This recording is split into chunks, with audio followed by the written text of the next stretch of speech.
What's going on, everyone? So, the Los Angeles Lakers playing the Minnesota Timberwolves. There are several things that I think needs to happen, breaking them down in videos and all that stuff. But I also think a lot of it just boils down to slowing down Anthony Edwards. How well can we contain Anthony Edwards? Now, I've talked about, containing Anthony Edwards in videos recently and stuff, and people go, you can't contain Anthony Edwards. You can't contain Anthony Edwards. Containment doesn't necessarily mean stopping, right? Like, if you catch a bug and contain a bug, the bug's still able to move. The bug's still able to do stuff. You didn't just stop the bug from, living. Containment doesn't necessarily mean that you completely shut him down, stopped him, and that is it. All you're trying to do is corral him to the best of your ability. Anthony Edwards is going to go and get his. He's going to get his 30 or whatever, right? But there's a big difference between him getting 30 on 12 attempts and him getting 30 on 25 attempts, right? You love and will live with him getting 30 on 25 attempts. However, the worst thing that can happen is him getting 30 on 12, 15 attempts.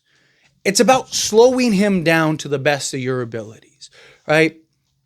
You're never going to, the greats, the superstars, all that, you're never going to stop them. No one's going to stop Luka. No one's going to stop LeBron. But opposing teams are looking at it as, can we slow them down? Can we contain them in a way? Can we make them take tough shots and be a little bit, have to work a little harder, and you can maybe tire them out over the course of a series, over the course of a game? That's what we're looking to do. A lot of the Lakers' success, yes, is going to be predicated on, can we get Rudy Gobert off the court? Can guys hit shots? Rui Hachimura, Dorian Finney-Smith, Gabe Vincent, right? Can these guys hit shots, right? Can we provide the defensive intensity, not turn the ball over, not let Minnesota get out in transition and play to their strengths, right? Can we mask some of ours? Can we team rebound and not let Minnesota just dominate us on the glass and get all these second chance opportunities? Now we're working twice as hard just to get the same amount of points and all that stuff, right? There's a lot of factors that are going to go into this series, right? Same thing Minnesota's looking at. Minnesota's like, okay, we got to try to slow down and contain LeBron, Luka, and Austin Reeves to the best of our ability. Don't get, they have their game plans. They have their schemes. They're trying to do X, Y, and Z to slow things down and try to, that's how it works, right? Can you mask your weaknesses better than your opponent? Can you capitalize and take advantages of your advantages better than your opponent? If you can, you're probably going to win if you could do those things. But a lot of it also comes down to just making sure that their engine, that their star, that the one guy that can beat doesn't do so, right? If Jaden McDaniels gives you 30 this series and averages that and you lose, you live with that. You do. You live with it. It would be incredibly infuriating, but at least the one guy that's supposed to beat you didn't beat you. It's the same thing. Do not let Kobe, do not let Jordan, do not let these guys get the last shot. Do not let Luka get the last shot. Make somebody else beat you, right? Don't let Luka drop 50 on you. Make Rui have to score 30 to beat you. That's how these teams are looking, and that's what we need. Can we contain Anthony Edwards to the best of our abilities, right? He's still going to get his. You're not going to stop him. He's still going to get some buckets, but do you make him work? Can you wear him down over the course of a series? Can he get his percentages lower? That's the difference between you winning or losing a game or a series. Right? If Anthony Edwards is shooting 50% from the floor throughout the series, that's a big difference than him shooting even 48%. You talk about games that are so minuscule that just the littlest things can be the difference. Now, obviously, I hope he's not shooting 48%. I'm just, kind of an exaggerated version. But I'm just saying, there's differences in that. Now, if instead of him shooting 50%, he shoots 44%, again, that's a big difference. And if that number keeps dropping, the better it is for you, because now your other guys are not in rhythm as much. Now other guys aren't getting as much opportunities as much. Now Anthony Edwards is probably forcing shots and doing things, and now you're in your head, right? Well, how do you do that? Lakers have multiple guys now, and they didn't have that even in the 2023 run. It was pretty much Jared Vanderbilt, right? Well, now you have Jared Vanderbilt, you have Dorian Finney-Smith, you have Jordan Goodwin, you have Gabe Vincent, who doesn't have the size, but again, just another body that you can throw at Anthony Edwards. Anthony Edwards is one guy, right? If he's seeing 4, 5, 6, 7 different looks, 4, 5, 6 different players, he has to fight through all that. He has to navigate through all that. If it becomes a long series, all of a sudden, those breaths start getting,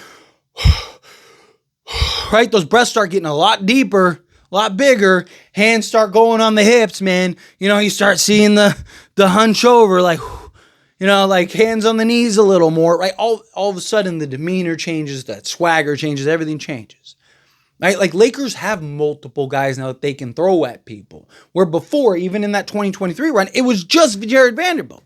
And also even people are like, oh, well, Lakers might get, Jared Vanderbilt's going to get played off the court. This team, if you don't understand the difference between this team and that 2023 team and why he got played off the court, then you probably shouldn't say that he's getting played off the court, because he's not going to get played off the court. One, he's probably not going to play as many minutes as he needed, but there's a lot of differences. I've broken them down in the Jared Vanderbilt videos. Go check out the Jared Vanderbilt videos if you're kind of interested in that, if you have curiosity, right? But point is that you're also not as reliant on Jared Vanderbilt as you were in the past. But Jared Vanderbilt is one of the best players to defend Anthony Edwards. And he's motivated, and they had that little spat, right, where he was like, oh, you haven't played in 2 years or whatever it was, right? Like, there's a lot of motivation there. There's a lot of reason for Jared Vanderbilt to go, okay, all right, let's play, right?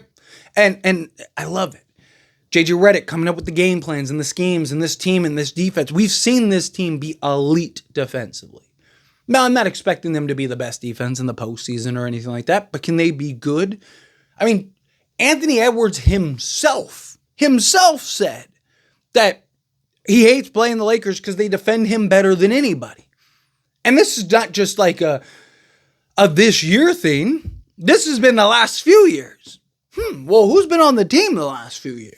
Oh, maybe Jared Vanderbilt, right? Hey, maybe it's just even Darvin Ham was able to figure out how to slow him down, and the coach and that coaching staff and all that stuff. Well, what do you think JJ Redick's going to be able to figure out? What do you think JJ Redick's going to be able to do? What do you think that this coaching staff's going to be? I'm telling you, Lakers are in prime position to slow down Anthony Edwards. Even if everything else doesn't go the way you want it to, as far as like playing Rudy off the floor and this, that, and the other, even if it's just you keep Anthony Edwards, modest, right? Like, instead of a superstar, just like a star, right? That alone might be enough for you to win this series, right? Even if everyone else has to do, because also you got to keep in mind, Julius Randle is known to kind of disappear and shrink in the playoffs. Rudy Gobert is a liability, can't defend out in space, and you're gonna have just the small ball kind of death lineup and all that stuff, right? Jaden McDaniels can't shoot the 3 ball consistently, right? Mike Conley, when he's off the court, Minnesota's playmaking just goes in the toilet. You start looking at these things, all of a sudden it's like, well, what's the one thing that kind of keeps it all afloat? Anthony Edwards' ability to go off for 40 on any given night. His ability to by himself just demoralize a team. That him by himself can offensively carry that team. They're not a team that's looked at as like, oh man, they're going to give you 120 a night. So you gotta really be careful and lock down, right? No, they're not that team. Right? They're very Anthony Edwards reliant as a self-shot creator and doing all that, right? Like, they don't have a bunch of like guys that can just self-create, right? Like, they don't have a bunch of guys that could just easily go. They don't have a Luka, LeBron, and Austin Reeves. They have Anthony Edwards, right? And then Mike Conley's the guy that's out there wheeling and dealing and being the playmaker and doing all the other stuff, right? Like that. Those are the differences. If you can slow down Anthony Edwards, that by itself might be enough for you to win this war, as the Lakers put it. They're ready to go to war against Minnesota. If you can just slow and contain Anthony Edwards to the best of your ability. Again, you're not going to stop him. He's going to have games where he drops 30. He might have a game where he drops 40. Who knows? But again, it's about the efficiency. If he gives you 40 on 70% shooting, probably losing that game. If he gives you 40 on 40% shooting, you might actually win that game, right? Big differences, big swings. Lakers have to be able to contain Anthony Edwards. If they can contain and slow down Anthony Edwards, they can win that series. That would be huge for the Lakers. I think the Lakers win this series regardless, but slowing down Anthony Edwards is key. But anyway, as always, this is a discussion. Pass question to you. Let me know your thoughts and opinions down in the comments below. Hey, feel what your thoughts. Do you agree with me? Disagree with me? Kind of mixed in the middle.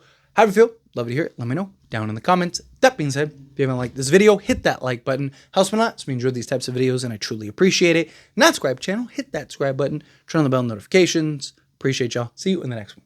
Thank you.